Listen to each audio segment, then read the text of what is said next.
Hello नमस्कार और एक बार फिर से स्वागत है आपका आपके अपने YouTube channel the Balaji classes में। दोस्तों, पिछली वीडियोस में हमने जो भी प्राचीन भारतीय इतिहास के साहित्यिक स्रोत, पुरातात्विक स्रोत या जो विदेशी यात्रियों के विवरण हैं उनको पूरा डिटेल से कवर कर लिया है। आज की इस वीडियो में हम समझेंगे कि जो वैदिक काल हैं वो क्या हैं, उनकी क्या विशेषताएं हैं और किस प्रकार के प्रश्न आपके एग्जाम में पूछे जा सकते हैं। उसी पॉइंट ऑफ व्यू से हम लेकर के इस वैदिक काल को देखेंगे। तो जैसा कि आपको मालूम है कि वैदिक काल को दो प्रकार के यानी दो भागों में बांटा गया है।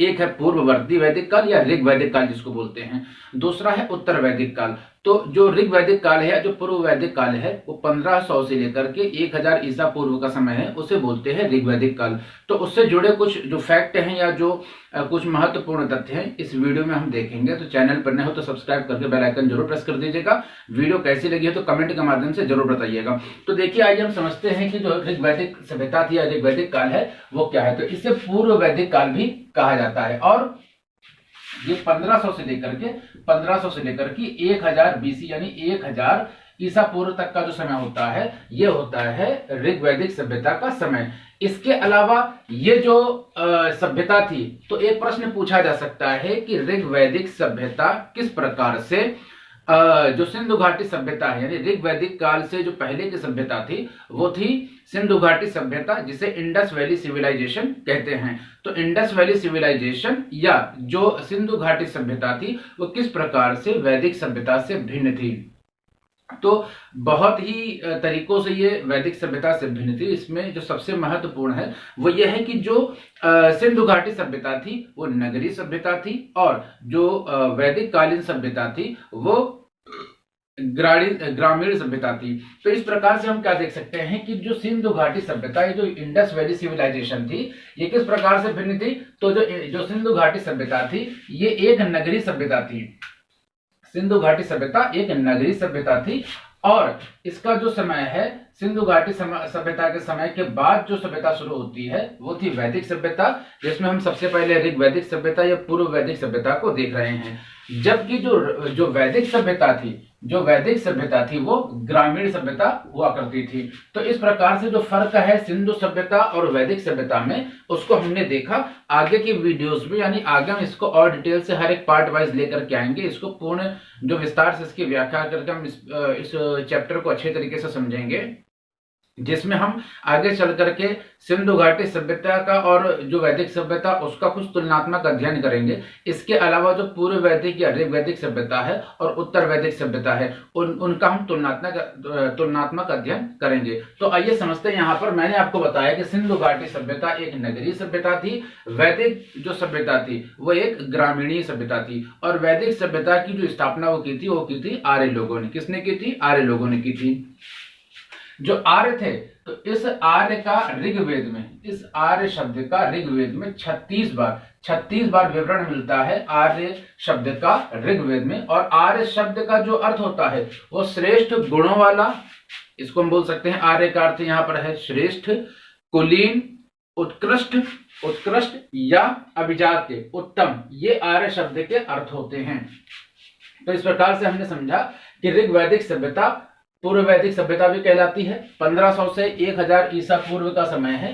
1000 ईसा पूर्व का जो समय है वो है ऋग्वैदिक सभ्यता और जो 1000 से 600 ईसा पूर्व का जो समय है उसे उत्तर वैदिक सभ्यता कहते हैं। ये जो ऋग्वैदिक सभ्यता है ये सिंधु घाटी सभ्यता या इसको ये भी कह सकते हैं कि अपनी पूर्ववर्ती सभ्यता जो कि सिंधु घाटी सभ्यता या इंडस वैली सिविलाइजेशन थी उससे भिन्न है, क्योंकि सिंधु घाटी सभ्यता की जो व्यवस्था थी वो नगरीय व्यवस्था थी और जो वैदिक कालीन सभ्यता है ये ग्रामीणी सभ्यता थी। और इस सभ्यता का जो स्थापना की थी वो आर्य लोगों ने किया था। आर्य लोगों की ऋग्वेद में 36 बार उनका उल्लेख किया गया है और जो आर्य हैं इसका अर्थ होता है श्रेष्ठ, उत्तम, उत्कृष्ट, कुलीन, ये इसके कुछ अर्थ होते हैं। इसके अलावा जो सर्वाधिक मतानुसार जो आर्य का अगर मूल स्थान देखें कि आर्य कहाँ से आए थे, तो ये माना गया है कि आल्प्स पर्वत है, यूरोप में आल्प्स पर्वत है और उसका जो पूर्वीय क्षेत्र है जो कि यूरेशिया का क्षेत्र है, यूरोप और एशिया को जोड़ने वाला जो क्षेत्र है वो यूरेशिया क्षेत्र है, उस क्षेत्र के निवासी माने जाते थे। आर्य लोग, जो कि सर्वाधिक मतानुसार है। और जो मैक्स मूलर है तो मैक्स मूलर ने भी इसे यूरेशिया क्षेत्र का बताया है आर्य लोगों को।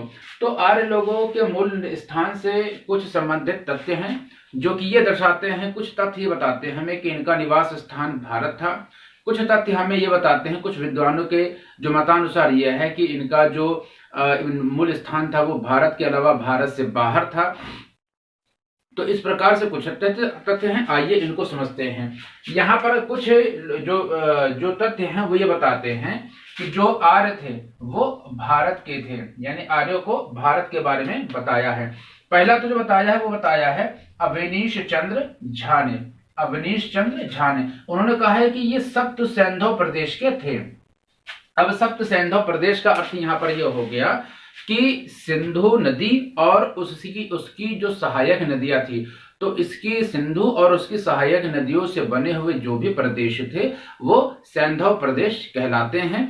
तो इस प्रकार से हमने समझा कि अविनाश चंद्र झा ने कहा था कि जो आर्य लोग थे वो सैंधव प्रदेश के थे, और इसके विषय में हमें जो जानकारी मिलती है वो मिलती है अथर्ववेद से। तो अथर्ववेद में भी दिया हुआ है कि जो आर्य लोग थे ये सिंधु सभ्यता के इनका जो मूल स्थान था वो सप्त सैंधव प्रदेश था। सप्त का मतलब 7 और सैंधव का मतलब जो सहायक नदियों से बना वो प्रदेश है। तो 7 सहायक नदियों से बने प्रदेश सिंधु और उसकी सहायक नदियों का प्रदेश कहलाता है।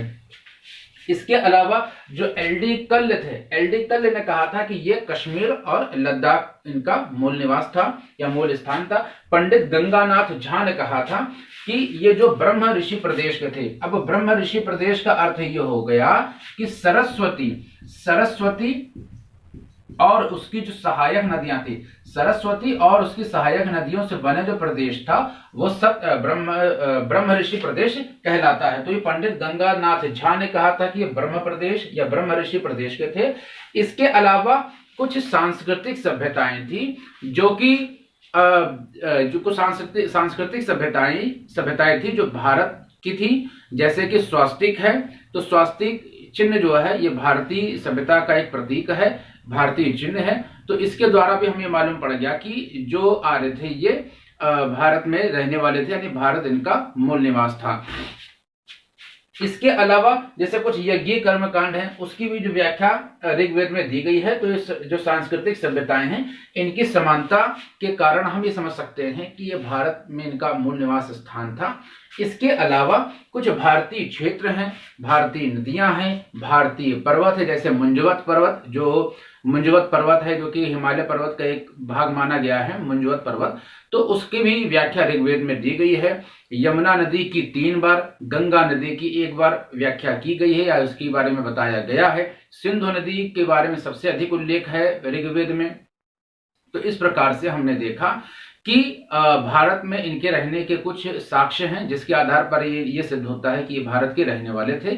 इसके अलावा जैसे भारतीय नदियों के अंतर्गत मैंने देखा कि जो भारतीय क्षेत्र थे, तो जैसे कि मैंने आपको बताया सिंधु नदी, गंगा नदी और यमुना नदी। इसके अलावा जो अफगानिस्तान के कुछ नदियां हैं, अफगानिस्तान के कुछ पर्वत हैं, उनका भी उल्लेख ऋग्वेद में है। तो इससे यह जानकारी होती है कि अफगानिस्तान भी उस समय भारत का भाग रहा होगा, भारत का भाग था। तो इस प्रकार से कुछ साक्ष्य हैं जो हमें ये बताते हैं कि जो आर्य थे वो मूल रूप से भारत के निवासी थे। इसके अलावा कुछ भारत से बाहर जो तथ्य हैं उनको भी एक सारणी के माध्यम समझ लेंगे कि भारत के बाहर जो रहने का जो प्रमाण है वो क्या है। तो आइए समझते हैं भारत से बाहर इनके रहने के क्या प्रमाण है, उनको भी हम देखते हैं। भारत में जो इनके मूल स्थान थे उनके पीछे क्या मत था, हमने उसको देखा। अब भारत के बाहर क्या उनके जो मूल स्थान के रूप में कुछ फैक्ट हैं उनको हम देख लेते हैं। जैसे यहाँ पर क्या हुआ है कि बताया गया है कि भारत के बाहर जो बोगज कोई है, एशिया माइनर में हिट्टानी अभिलेख जो कि 1400 ईसा पूर्व का था, उससे इनके बारे में जानकारी मिलती है। और इसके अलावा क्या है कि जो बोगज को या एशिया माइनर जो कि हिट्टानी अभिलेख 1400 बीसी यानी ईसा पूर्व का है, उसमें क्या है इंद्र, वरुण, मित्र, नासत्स्य, जिन्हें अश्विनी कुमार, नासत्स्य यहाँ ने लिखा है लेकिन फिर भी जोड़ लीजिएगा, नासत्स्य जिसे अश्विनी कुमार कहते हैं, उनके बीच में संधि वार्ता का भी उल्लेख इसमें दिया हुआ है। इसके अलावा क्या दिया हुआ है, जो सीरिया का हिट्टाई अभिलेख वहां से भी इराक का जो बेबीलोनिया है जो कि 1600 ईसा पूर्व का वो अभिलेख है, वहां से भी यहाँ के इनके बारे में जानकारी मिली है, जो कि भारत से बाहर ये प्रदेश हैं। इसके अलावा जो ईरान का एक प्रमुख ग्रंथ है, ईरान का जो प्रमुख ग्रंथ है उसका नाम, ईरान के ग्रंथ, यहाँ उसका नाम है, नाम लिख देता हूं, जेंद अवेस्ता। क्या नाम है उसका? उसका नाम है जेंद अवेस्ता। तो उस ईरान का जो ग्रंथ है जेंद अवेस्ता और जो ऋग्वेद है, इसमें आपस में बहुत से संबंध हैं, बहुत सी बातें हैं जो कि ऋग्वेद की हैं और ईरान का जो ग्रंथ है जेंद अवेस्ता उसका आपस में संबंध है। और इसी जेंद अवेस्ता में जो सरस्वती नदी है, सरस्वती नदी को द्रश्वती नदी कहा गया है। और द्रश्वती नदी और जो इसकी जो सहायक नदियां हैं, द्रश्वती नदी और इसकी सहायक नदियों से बना जो प्रदेश है उसे बोलते हैं ब्रह्म ऋषि प्रदेश। ये मैंने आपको बताया हुआ है। तो इस प्रकार से हमने देखा कि सीरिया का हिप्टाई, इराक का बेबीलोनिया और जो ईरान का ही है, ईरान का जो एक अभिलेख है जिसका नाम है बोगज, कोई एशिया माइनर का अभिलेख है, उन सब जगहों से भारत के बाहर ये सभी जो अभिलेख वगैरह हैं, यहाँ से भी आर्य के जो साक्ष्य मिलते हैं जो कि भारत के बाहर होने के इसके प्रमाण देते हैं। इसके अलावा हम देखते हैं कि जो आर्य थे उनकी जो भाषा शैली थी, यानी उनकी भाषा थी संस्कृत, मूल रूप से उनकी संस्कृत भाषा थी, जिससे भारोपीय का मतलब हो गया Bharat plus Europe, Bharat plus Europe. तो भारत और यूरोप के परिवार की भाषा होने के कारण इसको भारोपी भाषा कहा जाता है। भारोपी भाषा का अर्थ ये हो गया कि जैसे आपकी संस्कृत है, लैटिन है, ग्रीक है, संस्कृत, लैटिन, ग्रीक, इनके आपस में कुछ शब्दावलियां मिलती हैं, इसीलिए इसे भारोपी भाषा भी कहा जाता है। इसके अलावा भारत की कुछ भाषाएं हैं जैसे गुजराती है, तो ये भी भारोपी परिवार की एक भाषा है, क्योंकि इसके जो आरंभिक शब्द थे वो आपस में मैच करते थे या मेल खाते थे। तो इस प्रकार से हमने समझा कि जो आर्य हैं उनकी भाषा संस्कृत मूल रूप से थी और संस्कृत, लैटिन, ग्रीक, ये सभी भाषाएं भारोपी भाषा यानी भारत और यूरोपीय भाषा का परिवार हैं। भारत से बाहर होने के कुछ लोगों को जो विद्वान हैं उनके भी अपने मत हैं, जैसे कि पहला यहाँ पर आप देख सकते हैं दिया हुआ है मैक्स मूलर। मैक्स मूलर के जो मत है इसको सबसे अधिक प्रामाणिक माना गया है और उन्होंने बताया कि जो मध्य एशिया का प्रदेश है वहां ये जो आर्य थे ये उनका मूल स्थान है। इसके अलावा नेहरिंग और गार्डन चाइल्ड इन्होंने बताया कि दक्षिणी रूस के निवासी थे और काकेशस प्रजाति के थे। काकेशस प्रजाति का मतलब हो गया इनके अपने शरीर में रोए या बड़े बड़े बाल होते थे, इन्हें काकेशस प्रजाति कहा जाता है। और ये किसने कहा था? तो नेहरिंग और गार्डन चाइल्ड ने कहा था कि दक्षिणी रूस के हैं। इसके अलावा जो बाल गंगाधर तिलक इन्होंने कहा था कि जो आर्कटिक प्रदेश है या जो उत्तरी ध्रुव ये इनका मूल निवास हुआ करता था। जो दयानंद सरस्वती यानी स्वामी दयानंद सरस्वती ने कहा था कि तिब्बत के क्षेत्र के मूल निवासी थे आर्य। और जो एडवर्ड मेयर है इन्होंने कहा था कि जो आर्य पामीर का जो पठार है वहां के मूल निवासी हुआ करते थे। विलियम जोन्स, ये सभी एग्जाम में पूछे हुए प्रश्न है, सीधे फैक्ट के रूप में एक प्रश्न के रूप में आपसे सीधे पूछे जा सकते हैं कि यूरोप के मूल निवासी किसने कहा था? तो जो विलियम जॉनसन ने कहा था कि यूरोप के मूल निवासी थे आर्य। या जो पी गाइल्स हैं इन्होंने कहा था कि हंगरी के हैं। तो भी ऐसे सीधे प्रश्न पूछा जा सकता है। इसके अलावा जो रोड्स हैं इन्होंने कहा था कि वैक्ट्रिया प्रदेश के थे, वैक्ट्रिया प्रदेश के कहा था। तो ये कहा था रोड्स ने। या जो पेनका और हेड्स हैं, पेनका और हेड्स ने कहा था कि ये जर्मनी के मूल निवासी हैं आर्य। तो आर्यों के विषय में क्या विद्वानों के मत हमने उनको देख लिया कि किस प्रकार से ये भारत में इनके रहने के प्रमाण है, किस प्रकार से इनके भारत के बाहर रहने के प्रमाण है। भारत में रहने के प्रमाण के अंतर्गत मैंने बताया था कि जो इनके भौगोलिक कुछ प्रदेश हैं, भौगोलिक स्थितियां हैं भारत की, उसकी व्याख्या दी गई है ऋग्वेद के अंतर्गत। और ऋग्वेद में आर्यों को 36 बार इनका उल्लेख किया गया है। सरस्वती नदी का उल्लेख किया गया है, गंगा नदी और गंगा जी के अलावा यमुना जी। इस प्रकार से कुछ अफगानिस्तान की कुछ प्रदेश का या नदियों का उल्लेख किया गया है। तो सबका उल्लेख इसमें किया गया है, जिसके अंतर्गत हम समझते हैं कि किस प्रकार से भारत में इनके रहने के प्रमाण मिले हैं और किस प्रकार से भारत के बाहर रहने के इनके प्रमाण मिले हैं। और विद्वानों में कुछ मतभेद है भारत में रहने के लिए और भारत में बाहर रहने के। तो इस प्रकार से हमने समझा कि जो वैदिक सभ्यता वो क्या है।